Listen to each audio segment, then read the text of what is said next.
नमस्कार, जय श्री राम, जय हिंद। क्या हालचाल है आप सब लोगों के। चैनल में आप लोगों का एक बार फिर से स्वागत है। इस चैनल पर बैठ के हमने अलग अलग तरीके के सोशल इश्यूज़ के ऊपर बहुत बहुत डार्क वीडियोस बनाए हैं।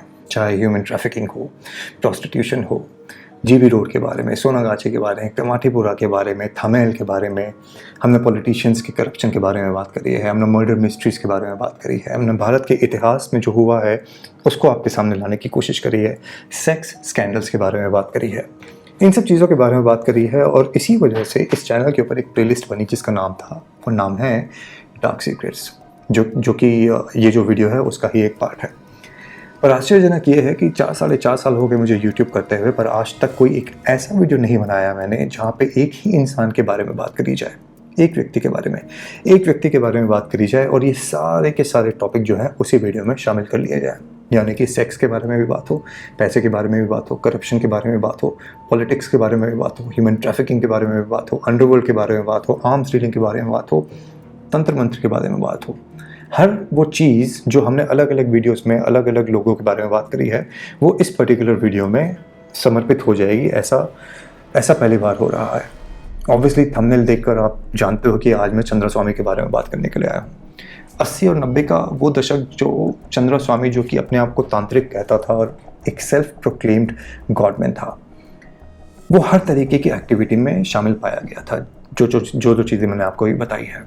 पर उससे बड़ी बात यह है कि ये एक इकलौता ऐसा इंसान है भारत के इतिहास में, स्पेशली आज़ादी के बाद, एक इकलौता इंसान जिसका इतना ज़्यादा प्रभुत्व रहा हो, इतना ज़्यादा जिसकी बैठ रही हो साउथ ब्लॉक के अंदर, पीएमओ के अंदर, फाइनेंस मिनिस्टर्स के साथ, डिफेंस मिनिस्टर्स के साथ, बड़े बड़े नेताओं के साथ, पॉलिटिशियंस के साथ, बड़े बड़े अभिनेताओं के साथ।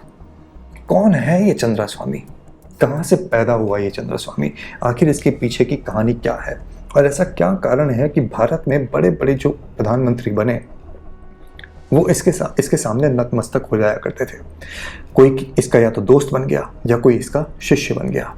और ये जो करिश्मा इसने दिखाया है, ये सिर्फ भारत तक टिका हुआ नहीं था, ये इंटरनेशनल लेवल तक पहुंचा हुआ था। चाहे ब्रुनेई का सुल्तान हो, चाहे यूके की फॉर्मर पीएम जो रह चुकी है मार्गरेट थैचर वो रही हो, या फिर आज तक का वर्ल्ड का सबसे बड़ा arms dealer, one of the biggest arms dealer Adnan Khashoggi वो रहा हो, चाहे दाऊद इब्राहिम रहा हो, हर कोई आके इसके कदम चूमता था। आखिरकार इसके अंदर ये आकर्षण क्या था? एक ऐसा तांत्रिक, जैसे कि मैंने बताया, जिसके आगे हर कोई हाथ फैला के खड़ा रहता था। इवेंचुअली या तो शिष्य बन जाता था या फिर इनका दोस्त कहलाया जाता था। ऐसी क्या करिश्माई ताकत थी इस इंसान के अंदर जो ये लोगों की भविष्यवाणी कर देता था और वो सच भी हो जाया करती थी। क्या चंद्र स्वामी वाकई में एक सिद्ध इंसान था? क्या उसके अंदर एक ऐसी शक्ति थी जिससे वह लोगों का माइंड रीड कर सकता था? क्या वो चीज़ों को होने के पहले ही भाप लिया करता था, यानी उसे ज्ञान हो जाया करता था? ये एक ऐसे बहुत सारे सवाल हैं जिसके आंसर इस वीडियो में आज मैं आपको देने की कोशिश करूंगा और समझाने की कोशिश करूंगा कि आखिरकार भारत के इतिहास के बाद ये एक ऐसा फिगर एक पॉलिटिकल पार्टी के साथ मिलकर किस तरीके से भारत के अंदर कोहराम मचा रहा था और किस लेवल पे जाके इसको बचाने की कोशिश करी गई थी। And that is the reason why this video is all about the dark secrets of Chandra Swami, the self-proclaimed God-man.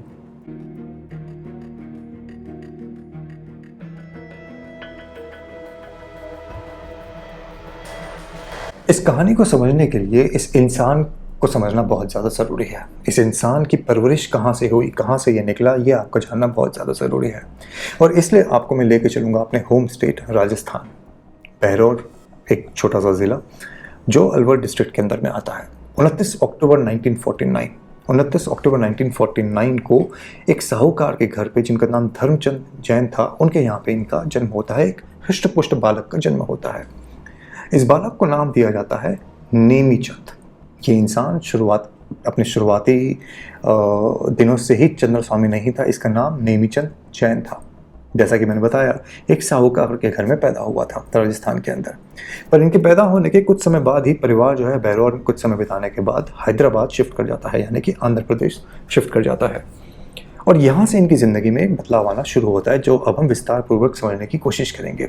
16 वर्ष की उम्र में यह घर छोड़ के भाग जाता है और 16 वर्ष की उम्र के बाद 16 वर्ष से लेके 21 वर्ष तक के बीच में, यानी कि 5 वर्षों में क्या क्या हुआ, उसके बारे में क्या क्या स्टोरीज आई, वो आपको बताने की कोशिश करता हूँ, ताकि आप ये समझ सको कि ये आखिरकार ये इंसान अपनी जादुई शक्तियाँ कहाँ से ले रहा था।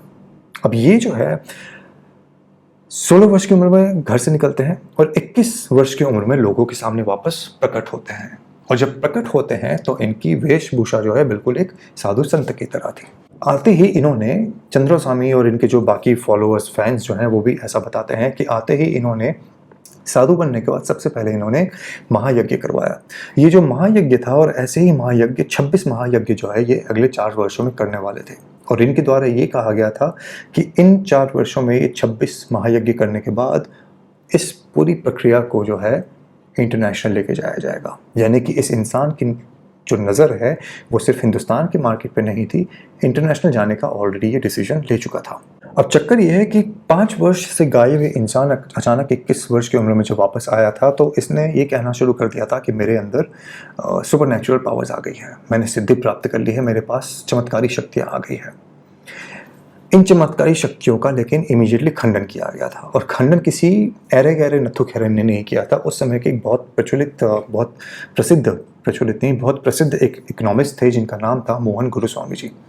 मोहन गुरुस्वामी जी ने इनका किस्सा सुनाया था, जो कि आंध्र प्रदेश में हैदराबाद में ही निज़ाम कॉलेज करके एक एरिया है, कॉलेज है, उससे रिलेटेड है। उनका ये कहना है कि जो ये क्लेम है इस इंसान का, और जो क्लेम था इस इंसान का कि 16 से 21 वर्ष की उम्र में, यानी 5 वर्ष इसने घोर तपस्या करी, सिद्धि प्राप्त करी, चमत्कारी शक्तियाँ प्राप्त करी, ये सब बिल्कुल बकवास है। निज़ाम कॉलेज के बाहर चाय की टपरी के ऊपर जो आवारा लड़के बैठ कर याशी किया करते थे, सुट्टा वुट्टा मारा करते थे, चाय वाय पीते थे, लड़कियों को छेड़ा करते थे, ये उन लड़कों की सेवा किया करता था। यानी उन लड़कों के साथ भी नहीं था, वहाँ पर इन्होंने इसको वहाँ पे इन लड़कों को चाय वाय पिलाते हुए देखा है। तो basically this is what he used to do वहाँ पे, ऐसा इनका कहना है। अब कई लोग इसको आर्ग्यू कर सकते हैं कि हमारे बाबा के बारे में तुम झूठ बोल रहे हो। तो गुरुस्वामी जी जो है उन्होंने एक ऐसी चीज़ भी बताई जो कि उस टाइमलाइन से मैच खाती है। उस समय आंध्र प्रदेश के अंदर नागार्जुन सागर डैम प्रोजेक्ट जो है वो चल रहा था। इनका ये कहना है कि यही वो टाइम फ्रेम है जिस दौरान ये कबाड़ी वाला बन गया था और वहाँ से प्रॉफिट खा रहा था। अगर आप जाके इंटरनेट पे चेक करोगे तो आपको ये टाइमलाइन मैच करता हुआ दिखाई देगा, जहाँ पे जो 5 वर्ष इसने बताए थे कि मैंने सिद्धि प्राप्त करने में बिजी था मैं, वो बेसिकली समय यहाँ पे बिताया गया था। लेकिन उसी बीच में एक बैंक के साथ चंद्र स्वामी का थोड़ा हो जाता है झमेला, जहाँ से इनका करप्शन जो है पहली बार आपको जानने को मिलेगा। जहाँ पे एक बैंक ड्राफ्ट था, उस पर कुछ ऑथेंटिसिटी का इशू आ गया था, उसकी वैलिडिटी के ऊपर कुछ इशू आ गया था। तो बैंक ने इनको पकड़ने की कोशिश करी थी, पुलिस में डालने की कोशिश करी थी, पर उस समय चंद्र स्वामी जो है वहाँ से गायब हो जाते हैं। ये वो 5 वर्षों के बीच की कहानी है कि ये जो झगड़ा हुआ था कबाड़ी बनने के बाद बैंक वालों के साथ, ये गायब होते हैं और उसके बाद अगले 3-4 वर्षों के लिए कहाँ थे इस बारे में किसी को कोई जानकारी नहीं है। फिर 1969 में, यानी कि 21 साल की उम्र में जब ये वापस आते हैं तो साधु बन गए थे, महायज्ञ वगैरह करवाया और इनके जो फॉलोअर्स हैं धीरे धीरे बढ़ने लग गए थे। हमारे हिंदुस्तान के अंदर अगर आप थोड़ा प्रचार आप सही तरीके से कर सको तो आपको फॉलोइंग बहुत जल्दी मिल सकती है। अगर आप अपने आप को एक गॉडमैन बनाना चाहते हो तो बहुत बेहतरीन धंधा है ये। अब यहाँ से फॉलोअर बढ़ रहे थे, फॉलोअर्स की गिनती बढ़ती जा रही थी, पर चंद्र स्वामी का टारगेट ये नहीं था कि वो यहाँ पे बैठ के लोगों के ये छोटे यज्ञ करके लोगों के साथ बैठ के ऐसे टाइम बर्बाद करे।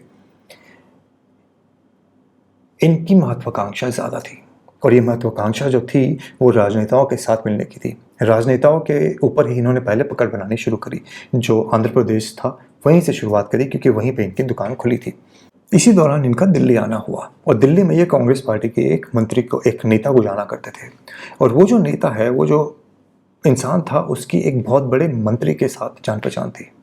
उस इंसान का नाम था चंद्रशेखर जी से इस मंत्री के द्वारा इनको मिलवाया जाता है। और किसी को ये नहीं पता था, ना इस मंत्री को पता था, ना चंद्र स्वामी को पता था, ना चंद्रशेखर को पता था कि आने वाले समय में चंद्रशेखर प्रधानमंत्री बनने वाले थे।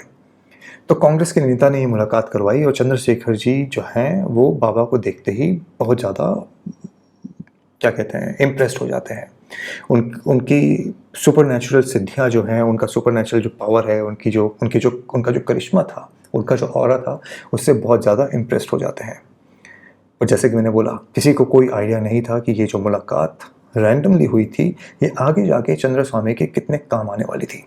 फिर साल आता है 1972 का। चंद्रस्वामी इस समय हैदराबाद में थे, आंध्र प्रदेश में ही ज़्यादातर एक्टिव उस समय थे ये। आंध्र प्रदेश में एक बहुत प्रसिद्ध एमएलए थे। एमएलए जी का नाम था, सीनियर कांग्रेस लीडर ही थे वो भी, उनका नाम था एस जयपाल रेड्डी।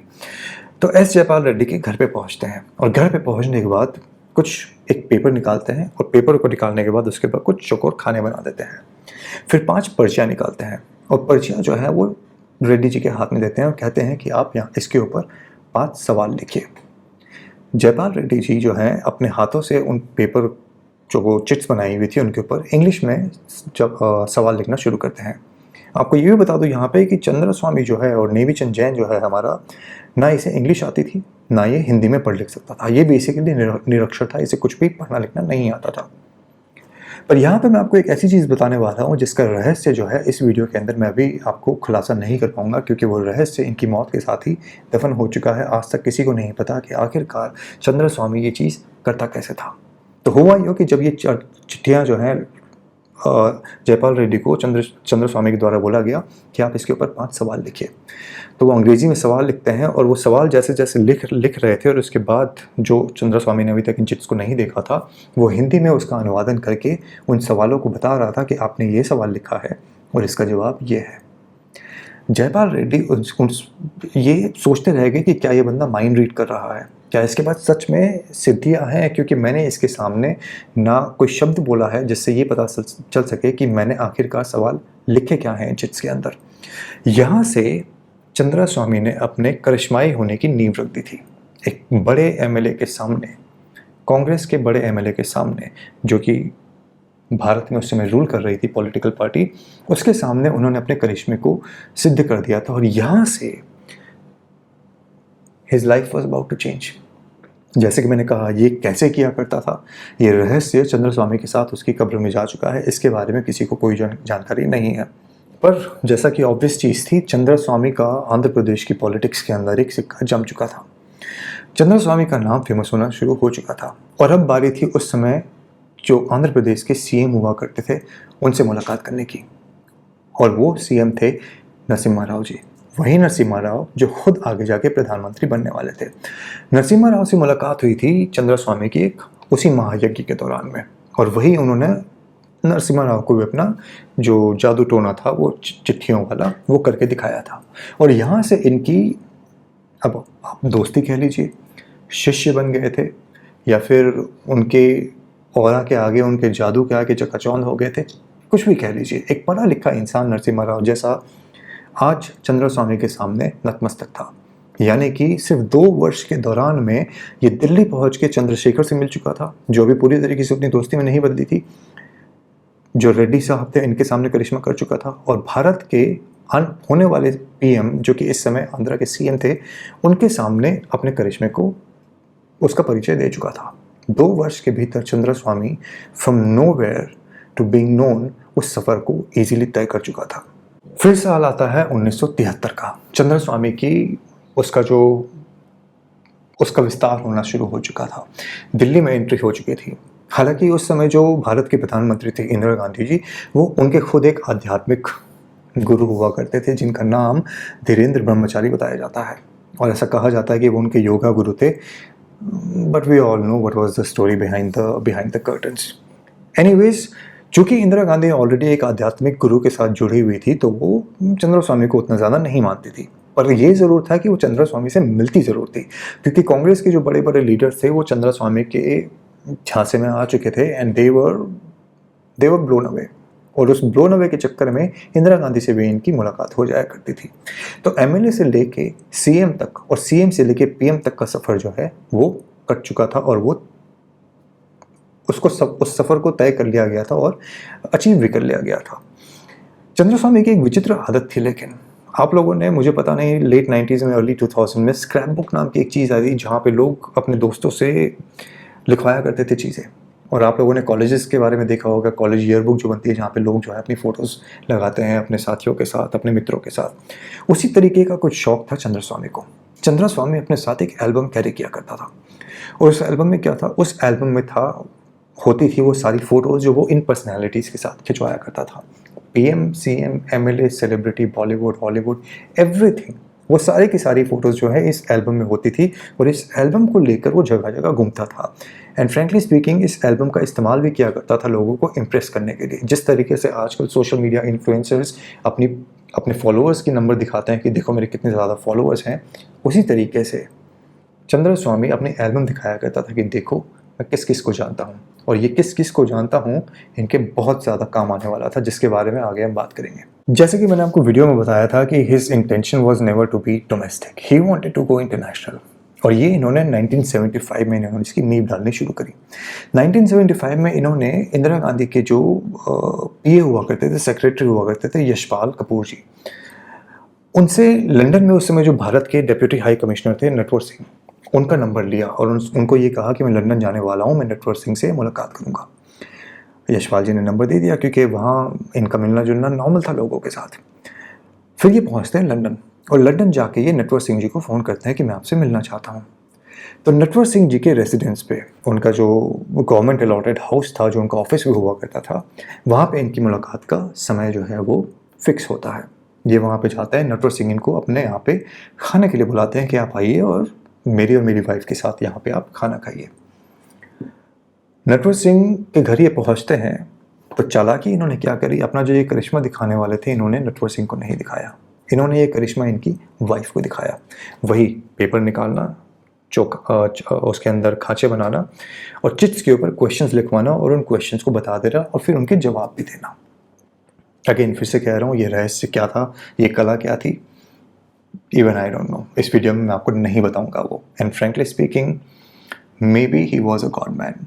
एनीवेज, तो यहाँ पे चंद्र स्वामी ने, जैसे कि मैंने कहा, नटवर सिंह को पूरी तरीके से इम्प्रेस कर दिया और नटवर सिंह को इम्प्रेस करने के बाद उन्होंने फिर एक फरमाइश रखी। फरमाइश क्या थी? फरमाइश ये थी कि मुझे लॉर्ड माउंटबेटन से मिलना है। वही लॉर्ड माउंटबेटन मेरे ख्याल में जिनकी बीवी का नेहरू जी के साथ थोड़ा कुछ था, if I am not wrong, he was the same guy. और इन्होंने कहा कि लॉर्ड माउंटबेटन से भी मिलना है और मुझे मार्गरेट थैचर से भी मिलना है। अब मार्गरेट थैचर जो है वो एक बहुत बड़ी पर्सनैलिटी थी, लॉर्ड माउंटबेटन जो है बहुत बड़ी पर्सनैलिटी थी। इमीडिएटली नटवर सिंह ने कोई जवाब नहीं दिया। फिर हुआ यूँ कि ये मीटिंग होने के बाद, सब कुछ खत्म होने के बाद, जब चल आगे अपनी फरमाइश रखने के बाद, तो एक मीटिंग होने वाली थी, एक समिट होने वाला था यूएस के अंदर। तो हुआ यूँ कि ये जो समिट होने वाली थी उसमें शामिल होने वाले थे भारत के तरफ से जो हमारे एक्सटर्नल अफेयर मिनिस्टर थे, वाई चौहान साहब। चौहान जी जो है वो वहाँ पे जाने वाले थे। तो जब नटवर सिंह जी को ये पता चलता है कि चौहान साहब आने वाले हैं यूएस में, तो उन्होंने बातचीत किया और उन्होंने कहा कि मैं आपसे मिलने के लिए यूएस आता हूँ। और ये वहाँ पे यूएस जाते हैं उनसे मिलने के लिए। उन्होंने वहाँ पे चंद्र स्वामी के बारे में बात करी कि ऐसे ऐसे वो मुझसे मिलने के लिए आया था, ऐसा ऐसा किया, और उन्होंने फरमाइश रखी है कि वो मिलना चाहते हैं मार्गरेट थैचर से और लॉर्ड माउंटबेटन से। चौहान साहब कहते हैं कि चौहान न नहीं और न है यहाँ पे, क्योंकि महाराष्ट्र के थे वो। उनका कहना था कि हाँ, मैं उनको अच्छी तरीके से जानता हूँ, बहुत सिद्ध इंसान है, बहुत चमत्कारी हैं, उनको मिलवा दो, दिक्कत की कोई बात नहीं है। ऐसा फरमान जो है भारत के सिटिंग एक्सटर्नल अफेयर मिनिस्टर है उसके द्वारा दिया गया। तो उसके बाद नटवर सिंह जी ने लॉर्ड माउंटबेटन जो है उनसे संपर्क किया कि भारत से एक बहुत सिद्ध इंसान है जो आपसे मिलना चाहते हैं। तो लॉर्ड माउंटबेटन ने मिलने के लिए हाँ तो कह दी, पर उन्होंने ये कहा कि अभी इमीडिएटली नहीं मिल पाऊंगा क्योंकि मैं अगले 6 हफ्तों के लिए आयरलैंड वगैरह के दौरे के लिए जा रहा हूँ, तो मिलने में थोड़ा अभी नहीं मिल पाऊंगा, समय लगेगा। ये मैसेज जो है इन्होंने चंद्र स्वामी को दिया। तो चंद्र स्वामी ने कहा कि कोई बात नहीं, आप मार्गरेट थैचर से बात करिए। तो इन्होंने कहा यार उससे मिलना थोड़ा सा मुश्किल है क्योंकि मार्गरेट थैचर जो है उस समय पे काफ़ी ज़्यादा एक एग्रेसिव वुमन माना जाती थी, no nonsense kind of a woman. और ये जो साधु संत और ये जादू टोना फलाना ढिमकाना, इन सब चीज़ों के अंदर उनका कोई इंटरेस्ट नहीं था। She was a very clear cut, very logical kind of a woman, no interest in any kind of black magic या फिर चमत्कार हो गया जी, गॉडमैन आ गया एंड ऑल दोस थिंग्स। पर फिर भी उनको मैसेज भिजवाया गया और कहा गया कि प्लीज़ आपसे रिक्वेस्ट है कि हमारे यहाँ से एक बहुत बड़े साधु संत आए हैं, गॉडमैन आए हैं, आप उनसे मिलिए। तो मार्गरेट थैचर ने कहा कि ठीक है, I will give you 10 minutes, 10-15 minute का समय जो है वो दिया जाता है और एक मीटिंग का समय फिक्स किया जाता है। चंद्र स्वामी जी जो है अपने जो उनका लिबास था उसी में पहुँचते हैं मार्गरेट थैचर से मिलने के लिए। वही लाल रंग के जो कुर्ता वुर्ता पहनते थे, हाथ गले में रुद्राक्ष, हाथ में रुद्राक्ष, बड़ी बड़ी दाढ़ी बढ़ी हुई, और एक डंडा होता था उनके हाथ में जो वो खटाखट लेके टकाटक करके अपने स्टाइल में चला करते थे। नटवर सिंह के साथ वो पहुंचते हैं मार्गरेट थैचर के ऑफिस में, उनसे मुलाकात होती है। मुलाकात होने के पहले नटवर सिंह के द्वारा ये कहा जाता है चंद्र स्वामी को कि भाई ऐसी कोई हरकत मत करना जिसकी वजह से मुझे शर्मिंदा होना पड़े। तो उन्होंने कहा कि टेंशन मत लो यार, ऑल इज़ वेल। ऐसी बातें करी गई और अंदर जो है मार्गरेट थैचर से इनकी मीटिंग की शुरुआत होती है। अब मार्गरेट थैचर के सामने पहुंचते ही वही चीज़, एक पेपर पेन दिया जाए, पेपर पेन दिया जाता है, खांचे बनाए जाते हैं और चिट दी जाती है और कहा जाता है कि ask me whatever you want to ask me. अब चक्कर ये है कि मार्गरेट थैचर को उस समय अपोजिशन पार्टी का लीडर, कंजर्वेटिव्स का if I am not wrong, वो जो है उनको लीडर चुना गया था, और जैसे मैंने कहा काफ़ी अग्रेसिव वुमन थी। उनकी उस समय पे एक चाइना विजिट होने वाली थी, तो उन्होंने एक क्वेश्चन ये लिखा कि चाइना वाइना जाने वाली हूँ, मीटिंग्स कैसी जाएंगी। यूएस के प्रेसिडेंट से मुलाकात होने वाली थी कि क्या वहाँ पे जिस काम के लिए जा रही हूँ वो पूरा हो पाएगा। तो ये बेसिक कुछ क्वेश्चंस जो हैं लिखे जाते हैं, और चंद्र स्वामी एज यूजुअल अपना ध्यान मग्न थे। तो जैसे जैसे वो क्वेश्चंस लिख रही थी, चंद्र स्वामी उन क्वेश्चंस का अनुवादन हिंदी में करते हुए उनका जवाब दे रहा था।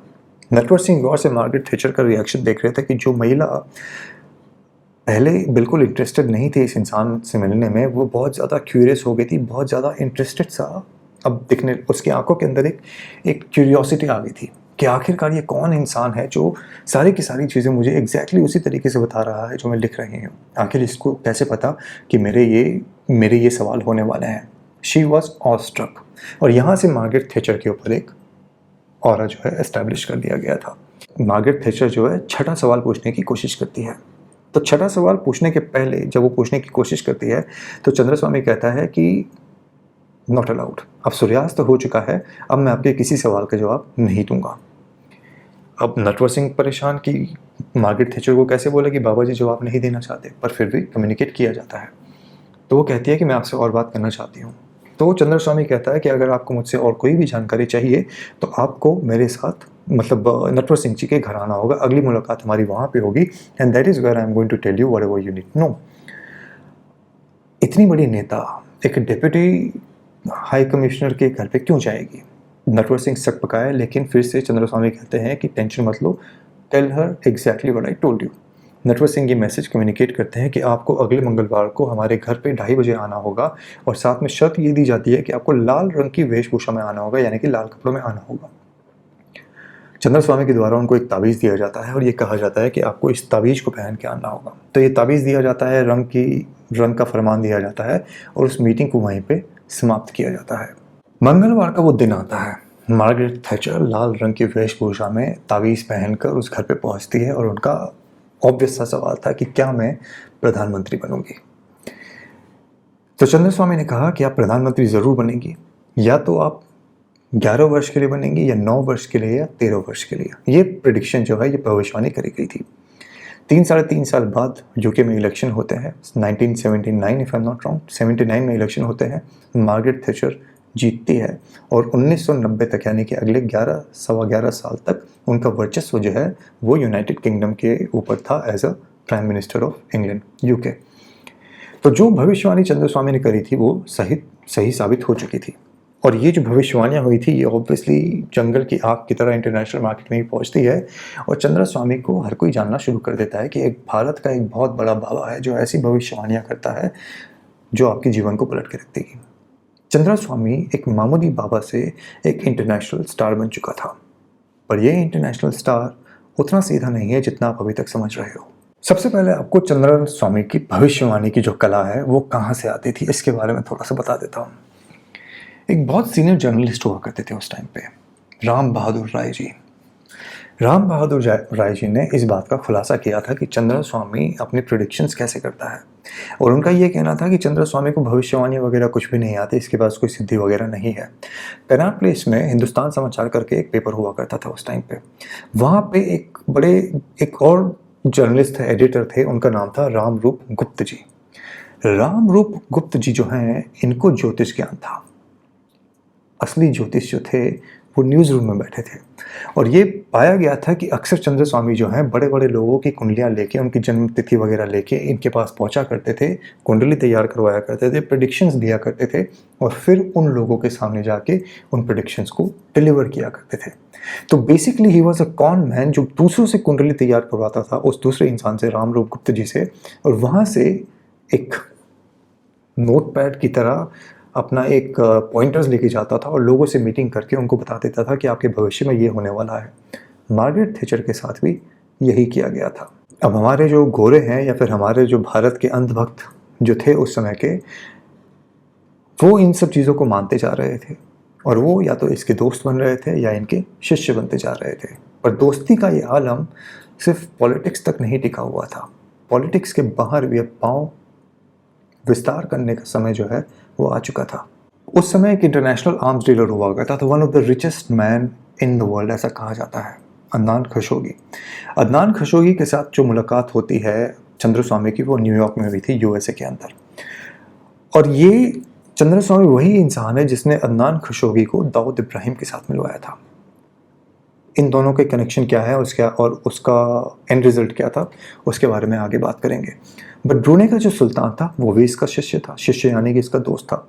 बड़े बड़े इन्फ्लुएंसर्स, बड़े बड़े हॉलीवुड के स्टार, बड़े बड़े एक्टर्स, एक्ट्रेसेस, पॉलिटिशियंस, हर कोई चरण चुंबक बन के चंद्र स्वामी के गीत गाया करता था।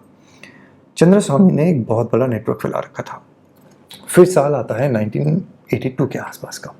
1982 आ चुका था और उस समय पे एक मिस इंडिया हुआ करती थी, उनका नाम था पैमेला सिंह। पैमेला सिंह जी जो है वो न्यूयॉर्क पहुंचती है और न्यूयॉर्क पहुंचने के बाद चंद्र स्वामी भी उस समय न्यूयॉर्क में ही अपना ज़्यादा समय बिताया करते थे। पैमेला सिंह को रियलाइज़ होता है कि मेरे सपने बहुत बड़े हैं and I need to do something.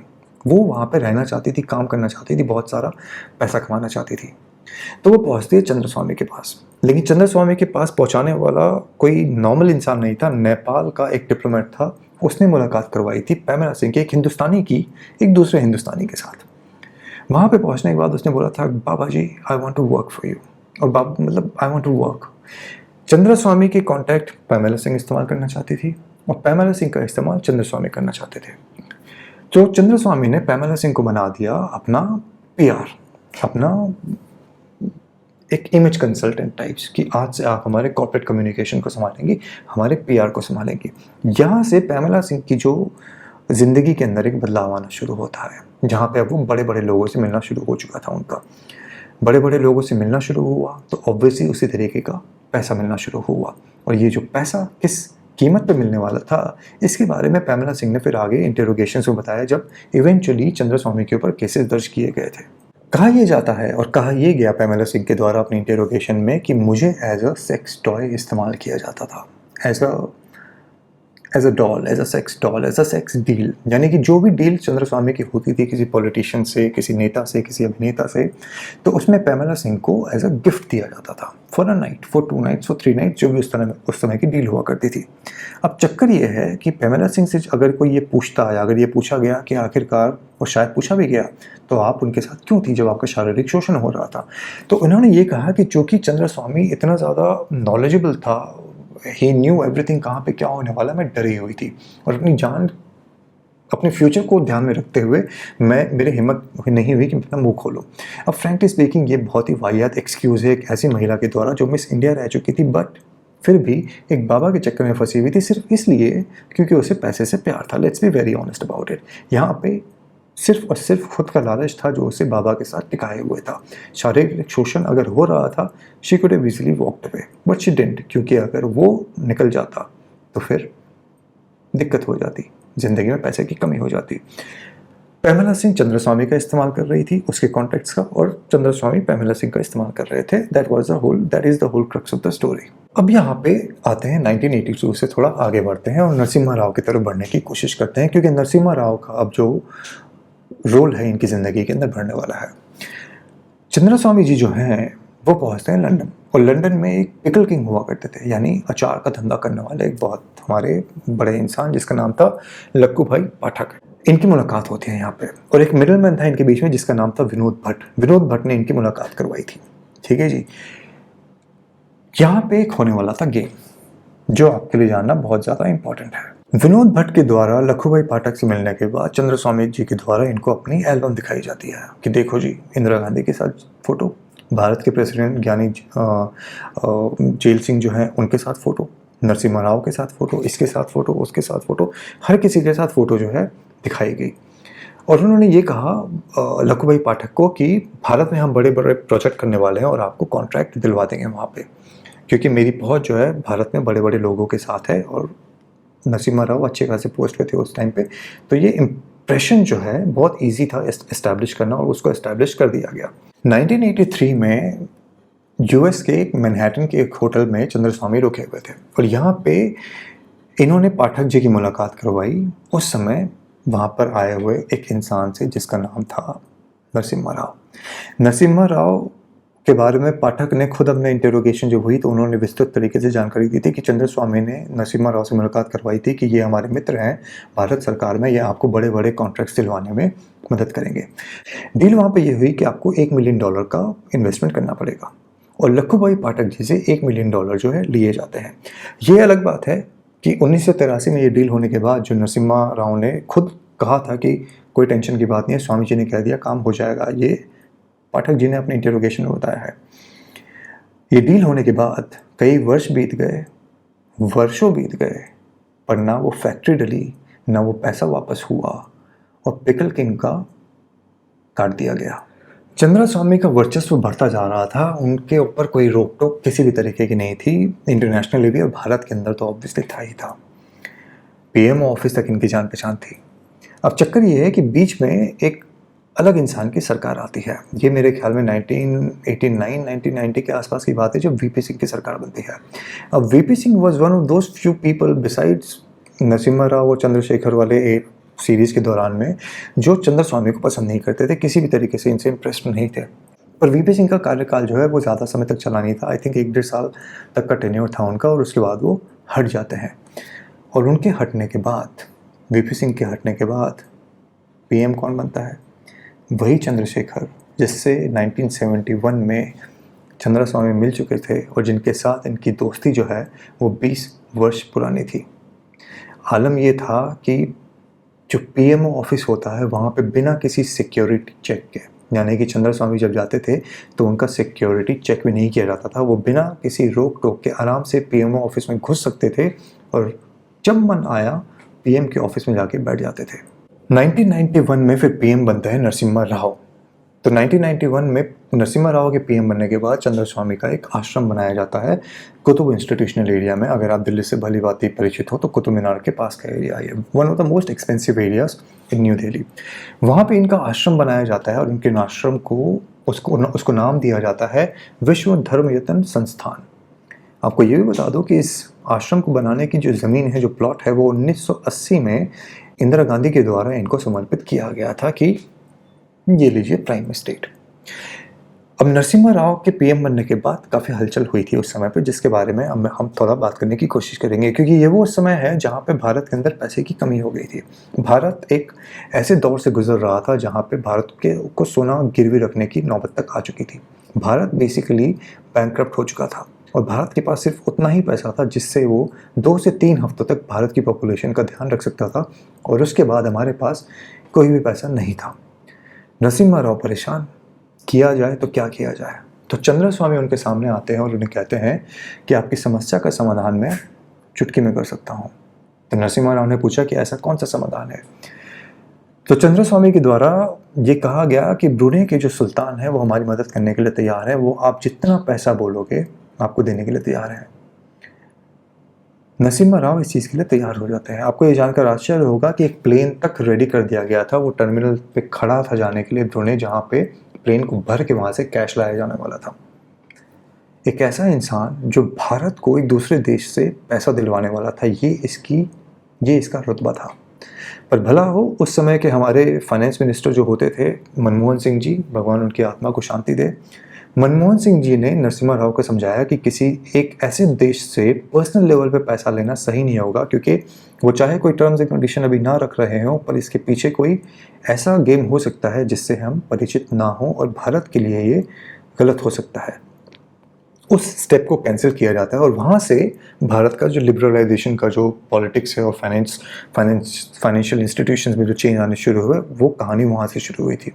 उसके ऊपर नहीं जाएंगे हम, मैं सिर्फ आपको ये बताना चाहता था कि किस तरीके से कहाँ तक पहुँच थी बेसिकली इस इंसान की। 90 के दशक में वीरेंद्र पंत नाम का एक अंडरवर्ल्ड डॉन हुआ करता था, बबलू श्रीवास्तव के लिए काम किया करता था। वो बबलू श्रीवास्तव जो है वो दाऊद इब्राहिम के लिए काम किया करता था।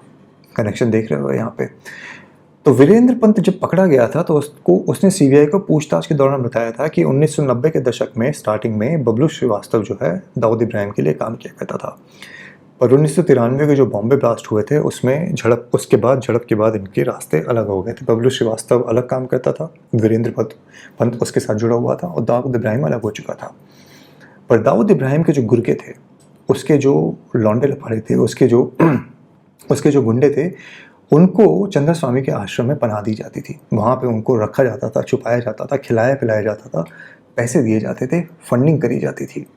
तो बेसिकली भारत का one of the most wanted criminal, one of the biggest wanted terrorist, उसके जो गुंडे थे, उसको इस इंसान के द्वारा रखा जाता था अपने आश्रम में, जो कि उस समय की रूलिंग पार्टी का एक बहुत बड़ा क्लोज एड हुआ करता था, यानी कि कांग्रेस का एक क्लोज एड हुआ करता था। आपको यहाँ पे ये भी बता दूं कि ये वो समय है जब दाऊद इब्राहिम को चंद्रस्वामी के द्वारा बोला गया था कि आपको बेंगलुरु में $40 मिलियन का इन्वेस्टमेंट करना है। एक कोई बहुत बड़ा प्रोजेक्ट है, उस पर आपको पैसा लगाना है। ब्रूनेई का सुल्तान भी उसमें पैसा लगा रहा है और यहाँ तक कि विजय माल्या, जिसको रिसेंटली आपने एक बहुत बड़े पॉडकास्ट चैनल के ऊपर देखा है, क्रिमिनल्स के साथ भी पॉडकास्ट होते हैं, ये मैंने जीवन में पहली बार ही देखा है। But then again that is not the point of discussion यहाँ पे। तो विजय माल्या भी इस प्रोजेक्ट में शामिल होने वाला था। ये सारी की सारी चीज़ें जो हैं वीरेंद्र पंत नाम के इस टेररिस्ट ने, इस गुंडे ने पुलिस सीबीआई की जांच के दौरान में बताया था। एक और स्कैम हुआ था 1992 के अंदर, और वो स्कैम था हर्षद मेहता का। हर्षद मेहता ने 4000 करोड़ रुपए का बॉम्बे स्टॉक एक्सचेंज के अंदर जो स्कैम किया था, वो one of the biggest scams था। और आपको ये भी बता दो कि चंद्रस्वामी की वजह से ही हर्षद मेहता का केस जो है काफ़ी समय तक दबाया गया था। इस घोटाले को नरसिम्हा राव की सरकार के द्वारा पहले ही आइडेंटिफाई किया जा चुका था, इसको पकड़ा जा सकता था, पर चंद्रस्वामी ही है जिसकी वजह से इसकी गिरफ्तारी को, इस केस को दबाने की कोशिश करी गई थी। 1992 स्कैम एक कोई मूवी या वेब सीरीज़ बनी है मेरे ख्याल में, उसमें एक स्वामी जी को देखा होगा आपने, 30-40 सेकंड के लिए आते हैं वो। ये स्वामी जी चंद्रस्वामी ही है। 3 साल बाद यानी 1995 में जो डॉन था बबलू श्रीवास्तव, जिसके बारे में वीरेंद्र पंत ने जानकारी दी थी, उसको भारत में एक्स्ट्राडाइट किया जाता है। सिंगापुर में अरेस्ट किया गया था, भारत में एक्स्ट्राडाइट किया जाता है और वो ऐसी परतें खोलना शुरू करता है जो आपको हैरत अंगेज कर देगी। बबलू श्रीवास्तव ने यह बताया कि दाऊद इब्राहिम की कोई डील करवाई थी चंद्रस्वामी ने, 3 अलग अलग डील्स, जिसकी वजह से इससे करोड़ों मिलियन डॉलर्स का जो है फ़ायदा हुआ था। और ये 3 डील्स जो है अलग अलग टाइम पे हुई थी, 89, 90 में, 91 में और 92 के आसपास में। और ये कमीशन बेस्ड डील थी जहाँ पे एज ए मिडलमैन काम कर रहा था और इसको इतना बड़ा पैसा मिला था। अब सवाल ये है कि ये करोड़ों मिलियन डॉलर्स जो हैं, ये लाखों करोड़ों मिलियन जितने भी थे, ऐसी कौन सी डील थी और ऐसे कौन से इंसान के साथ चंद्रस्वामी ने दाऊद इब्राहिम की डील कराई थी जिसकी वजह से इनको ये पैसा मिला था। ये डील करवाई गई थी अदनान खशोगी उसके साथ, जो कि आर्म्स डीलर था। अदनान खशोगी के साथ डील करवाई गई है, ये सिर्फ बबलू श्रीवास्तव ने 95 में खुलासा नहीं किया था। 1994 में गुजरात का एंटी टेररिस्ट स्क्वाड था मेरे ख्याल में, उनके हत्या एक उस्मान गनी नाम का एक इंसान जुड़ा था, उसने भी इस बात का खुलासा किया था कि दाऊद इब्राहिम और अदनान खशोगी के बीच में जो मिडलमैन है वो और कोई नहीं, चंद्रस्वामी ही है। ये जो डील है इसका क्या रोल रहा 89-90 में भी जो डील हुई थी, 91 में भी हुई, 92 में भी हुई, जो प्रोबेबली शायद वो विस्फोटक इस्तेमाल किए गए थे मुंबई बॉम्ब ब्लास्ट के अंदर, जिसमें चंद्रस्वामी का रोल पॉसिबली हो सकता था या था, पर कभी भी उसको सामने आने नहीं दिया गया। पर उसके पहले भी एक घटना हुई थी जो प्रोबेबली इन सब चीज़ों से रिलेटेड थी, उसके बारे में आगे बताऊंगा मैं आप लोगों को। पर यहाँ तक आप समझ चुके होंगे कि किस तरीके से भारत के उस्मान गनी, बबलू श्रीवास्तव, वीरेंद्र पंत, इन सब लोगों ने चंद्रस्वामी के बारे में सबूत देने इकट्ठे कर दिए थे।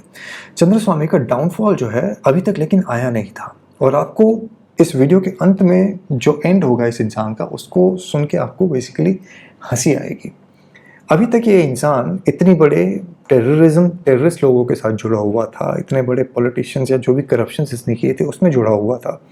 अभी तक उसके बारे में कोई केस नहीं बना, लेकिन हिंदुस्तान में इसके बारे में इंक्वायरी शुरू होती है क्योंकि बैंकॉक से एक कंप्लेंट आती है। बैंकॉक के एक बिजनेसमैन ने चंद्रस्वामी के खिलाफ भारत में कंप्लेंट करी कि इसने इससे 1 करोड़ रुपए जो है वो ऐंठ लिया है।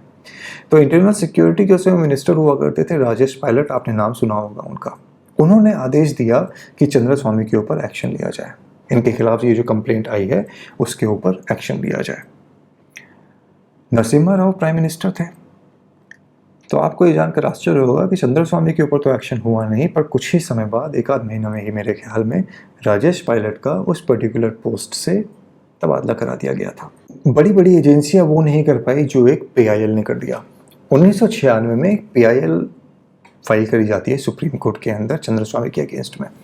तो सुप्रीम कोर्ट में जब PIL फाइल करी जाती है तो PIL को रिव्यू करते हुए सुप्रीम कोर्ट जो है CBI को, दूसरी जांच एजेंसियों को आदेश देता है कि चंद्रस्वामी के अगेंस्ट में जितने भी केसेस हैं इनके ऊपर इंक्वायरी करना शुरू करो और इनको जल्द से जल्द खत्म करो। We want it to be a fast track process. तो 1996 वो साल है जहाँ पे CBI एक्शन में आती है और काम करना शुरू करती है। चंद्रस्वामी के ऊपर इंक्वायरी स्टार्ट हो चुकी थी और यहीं पे लखूभाई पाठक, यू रिमेंबर वो पिकल किंग जो था, जो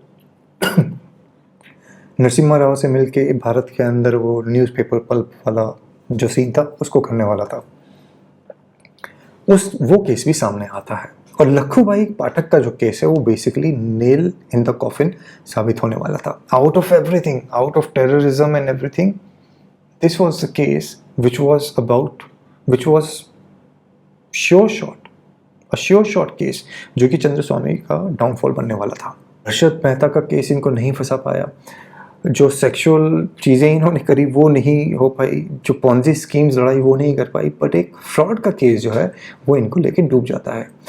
3 मई 1996 का ये वो समय है जब भारत के अंदर 3rd phase of general election जो है चल रहा था और उस समय कांग्रेस को एक बड़ा धक्का लगता है।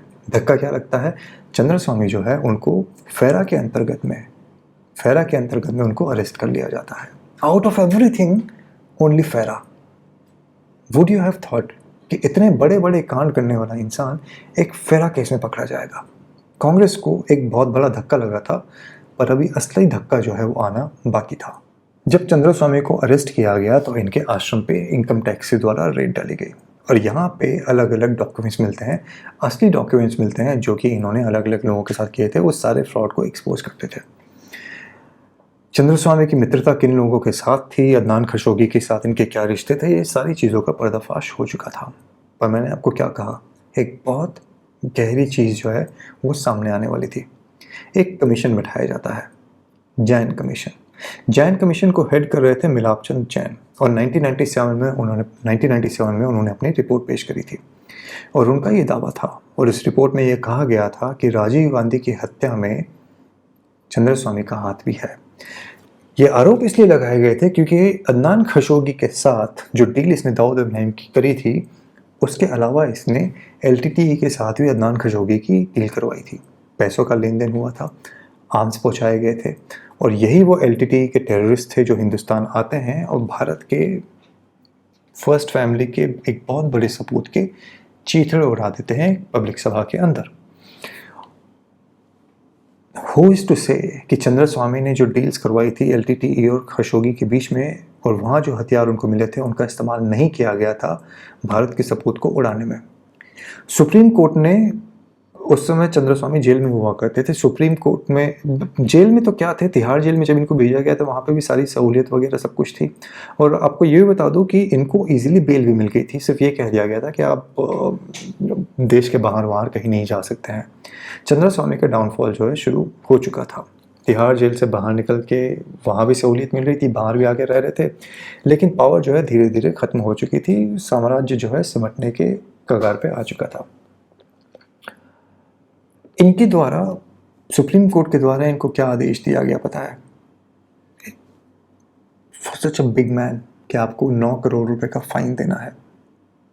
पर वो 9 करोड़ के फाइन का डिसीजन आने के पहले 2010 में एक बारी चंद्रस्वामी फिर से न्यूज़ में आते हैं। चक्कर यह है कि भारत के अंदर आईपीएल शुरू हुआ था 2008 के अंदर। बॉलीवुड, क्रिकेटर्स, पार्टी, शराब शबाब कबाब, पूरा माहौल सेट था। एक बहुत सुंदर लड़की है प्रीति जिंटा। उनकी टीम जो है अच्छा परफॉर्म नहीं कर रही थी, वो परेशान थी। तो उस समय हरिद्वार में एक छोटा कुंभ था, कुंभ चल रहा था। तो कुंभ में चोरी छुपे इनकी मुलाकात होती है चंद्रस्वामी से। आईपीएल की जो ये पंजाब टीम की जो ओनर थी प्रीति जिंटा, इनकी मुलाकात होती है चंद्रस्वामी से। बिहाइंड द सीन्स ये सारी की सारी मीटिंग हुई थी और किसी को इसकी कानो कान खबर नहीं मिली थी। अब बाबा जी ने क्या प्रेडिक्शन करी या क्या क्या उसके बारे में कुछ पता नहीं है, पर जब फोटोज़ बाहर आई थी 2011 में फोटोज़ बाहर आई थी वो, तो प्रीति जिंटा के लिए काफ़ी एम्बैरेसिंग सीन था वो। पर इस समय तक चंद्रस्वामी के ऊपर करीबन 15 केसेस चल रहे थे। 15 में से 7 केसेस में मेरे ख्याल में डिसीजन लिया जा चुका था और यही वो डिसीजन था जहाँ पे 9 करोड़ रुपए देने का फैसला लिया गया था। और चंद्रस्वामी ने सरकार को, सुप्रीम कोर्ट को बोला था कि भाई ख़त्म करो इन सब चीज़ों को, मैं फ़ाइन देने के लिए तैयार हूँ, मैं बार बार ये कोर्ट नहीं आ सकता। ये तो रुतबा था इंसान का। 3 महीने का इन्हें समय दिया गया।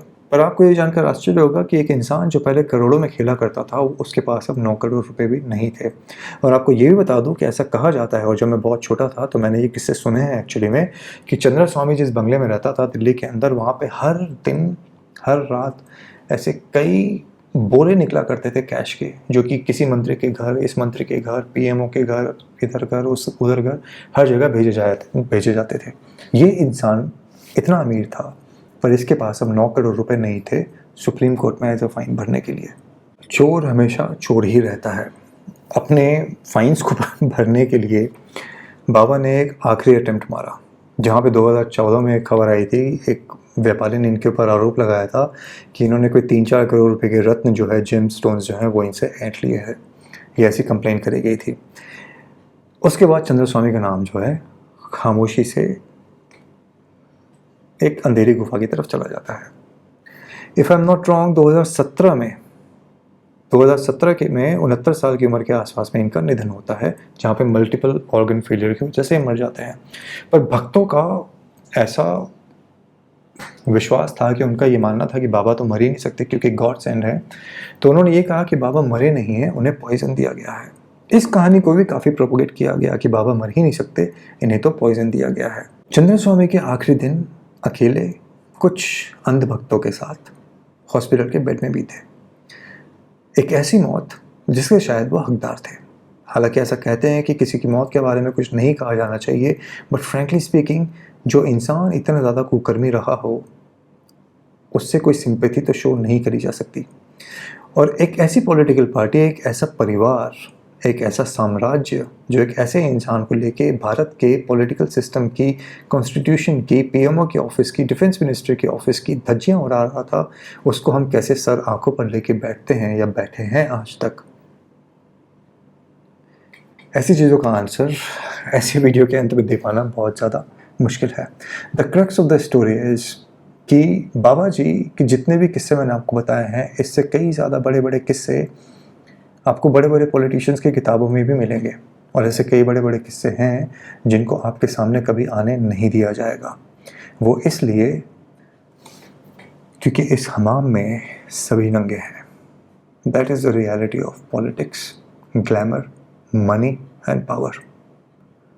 That's all I had to share with you today Chandraswami के बारे में। आई होप आपको वीडियो के माध्यम से जानकारी मिली हो। काफ़ी लंबा वीडियो है ये, पर आई होप आपने एंड तक देखा हो, और अगर यहाँ तक देख ही लिया है तो छोटा सा रिक्वेस्ट है, चैनल को सब्सक्राइब करें, वीडियो को लाइक करें, शेयर करें।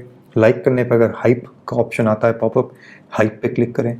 चैनल को सपोर्ट करना चाहते हैं तो डिस्क्रिप्शन बॉक्स में मेंबरशिप का लिंक है, मेंबर बन के चैनल को फाइनेंशियली सपोर्ट कर सकते हैं। बट सबसे बड़ा सपोर्ट तो यही है कि आप खुद भी जुड़ें और लोगों को भी इस चैनल से जोड़ें, क्योंकि काफ़ी मेहनत लगती है ऐसे कंटेंट को तैयार करने में। इस समय आप यकीन नहीं करोगे, इस समय रात के 4:30 बज रहे हैं जब मैं इस वीडियो को रिकॉर्ड कर रहा हूँ, after preparing for it for 2 days। Anyways, मैं अब इस वीडियो को एडिट करूँगा या बाद में एडिट करूँगा तो बात की बात है, पर 4:30 बज चुके हैं। इस वीडियो को यहीं पर समाप्त करते हैं। आपसे अगले वीडियो में जल्द मुलाकात होगी। आज समय देने के लिए धन्यवाद। जय श्री राम, हर हर महादेव।